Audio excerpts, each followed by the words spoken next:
Dear brothers and sisters, in this third talk of the series on addictions, we are going to discuss on the harmful effects of addictions, any kind of addictions. It may be sinful or non-sinful. There are some harmful side effects to the addictions we entertain in life, and these things, if are left unchecked, they can cause more and more harm, and eventually it can take away our eternal life. It can cost us our life in many cases, and all addictions can be overcome, and all addictions Jesus wants to free us, and Jesus wants us to come to him if we have any kind of addictions, any kind of struggle with any area that is ungodly. He wants us to come to him and get freedom from these addictions. So we are going to look at some of the harmful effects, some of the effects of our addictions, what addictions are doing to us, our actions. If we continue to do these things, if we continue to entertain these habits, what are they doing to us? Number one reason, some of the addictions are mortal sins. So every time we commit a mortal sin, the catechism says one mortal sin can take us to hell. So it is just one mortal sin that we need. If it is left unconfessed at the time of our death, can lead us to hell or eternal damnation. So all the sins, the addictions especially, some of them are very deadly and can lead us to hell. It can take away our eternal life, especially sexual sins, for example, masturbation or visiting prostitutes or pornography. These kind of sins are harmful. They are mortal sins. They are deadly sins. We need to confess and come out of these sins. So number one reason why the harm of addictions, some of them are mortal sins. Secondly, addictions destroy our health. Most of the substances we are addicted to, the substances we consume, outrightly it says, if you take a packet of cigarette, it says on the box itself, on the pack itself, that smoking is injurious to health. Smoking causes cancer. Smoking causes various illnesses and side effects to the body, blood pressure and heart conditions, so many ill effects from the habit of smoking.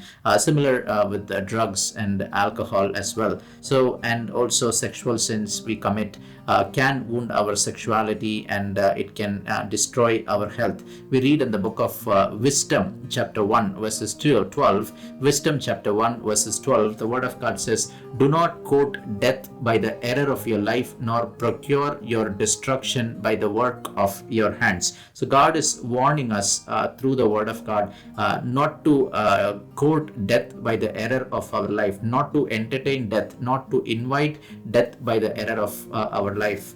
Smoking, alcohol, drugs, and excess fast food, or even soft drinks, all these things are harmful when we are addicted to it.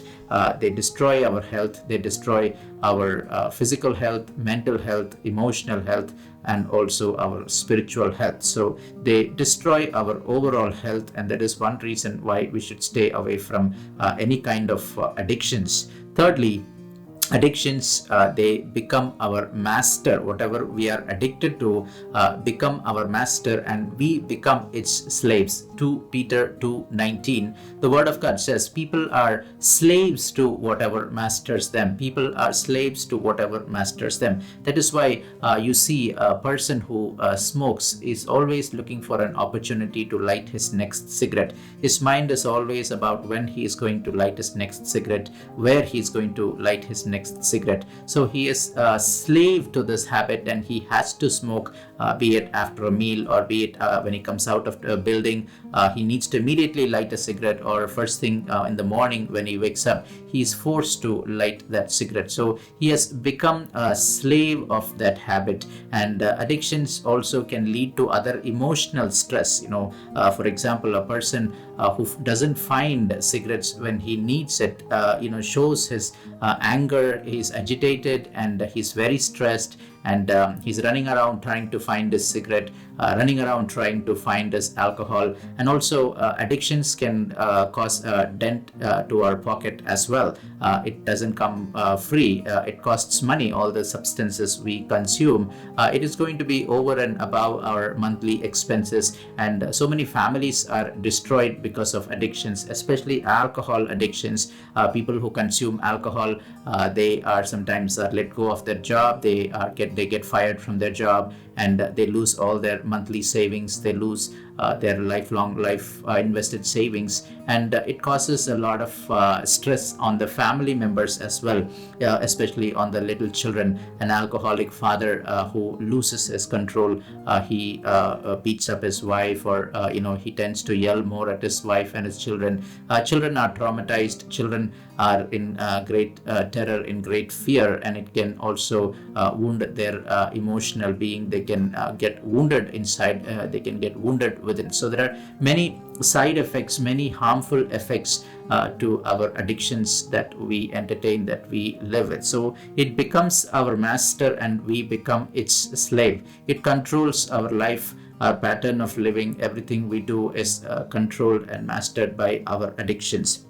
The next reason why we should stay away from our addictions is because we cannot experience God's presence in us when we subject ourselves to these habits. A person who is alcoholic cannot experience God's presence. He cannot worship God freely. He cannot be in God's presence, and it takes away the presence of God. Once a person receives the presence of God and he goes back and commits these sins, the presence of God withdraws from this person. He cannot experience the power of the Holy Spirit in him, and there is an absence of spirituality in such a person. So 1 Corinthians chapter 3 verses 17. 1 Corinthians chapter 3 verses 17, it says, "If anyone violates the temple of God, God will destroy him, for the temple of God is holy, and you are that temple." So God is telling us through this verse that our body is the temple of God. Our body is the temple of the Holy Spirit.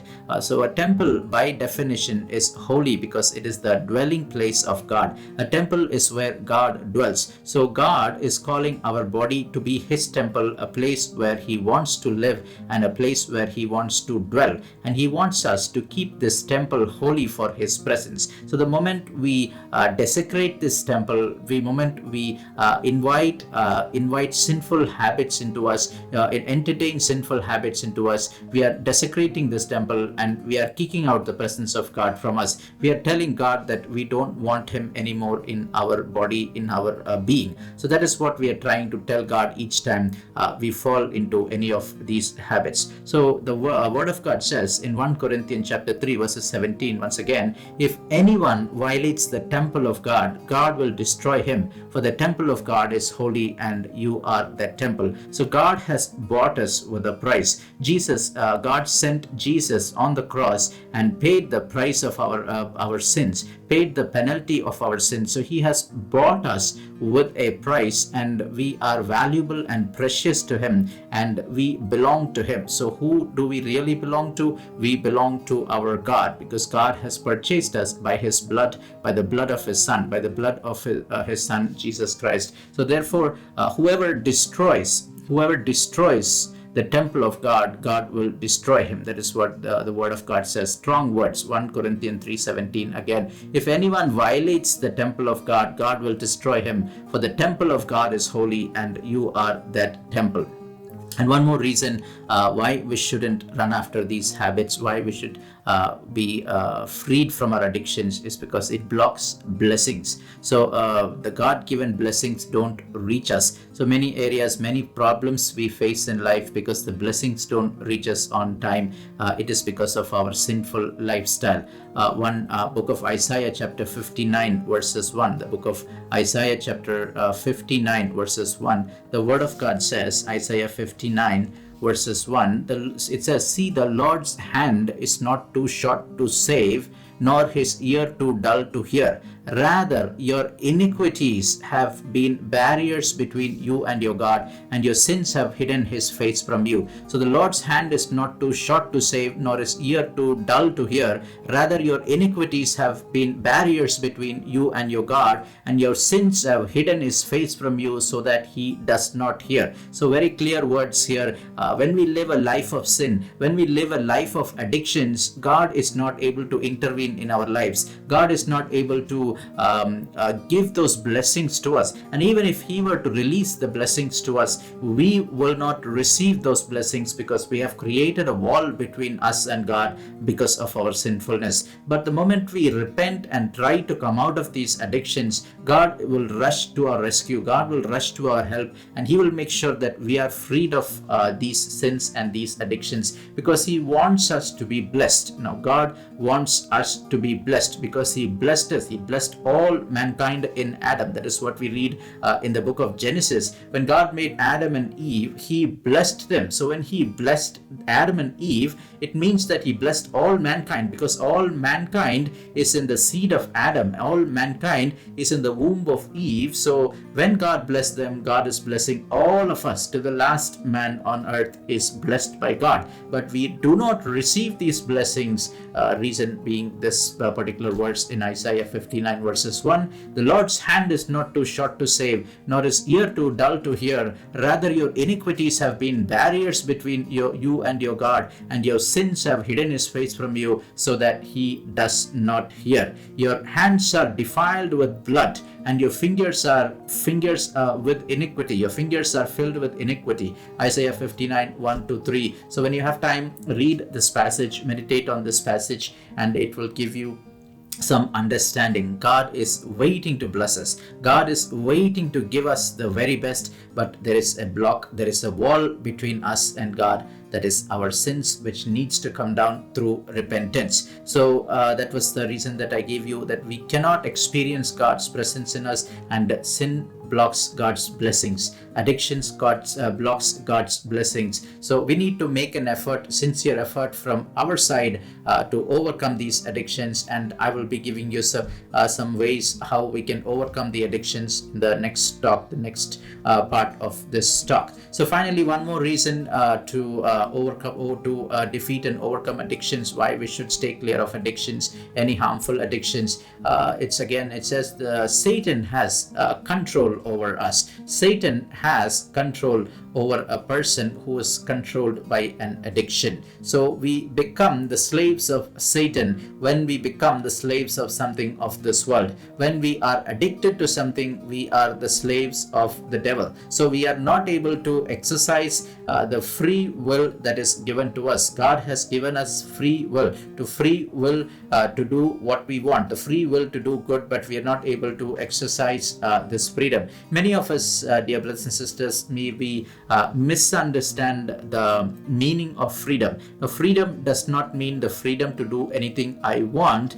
Freedom means to stay away from anything I want, to stay clear from all evil, to stay clear from all that is harming me, to stay clear of anything that I want to stay clear. If I have that power to stay clear from anything I want, then I have true freedom. Otherwise, it doesn't matter. I may be living in a free world, in a free country, but I cannot control myself from a plate of food. That means I have no freedom in me. If I cannot control myself from a glass of alcohol, then there is no freedom in me. If I cannot control myself from watching the television or listening to music, I always fall victim to these things. Every time there is a computer in front of me, I need to turn it on. I need to browse. If I always have to browse my phone, browse the internet on the phone, that means I have no control in me. There is no freedom in me to say no to these things. So what is the point of such a freedom? So freedom in true definition means the freedom to stay clear of things that I want to avoid. That is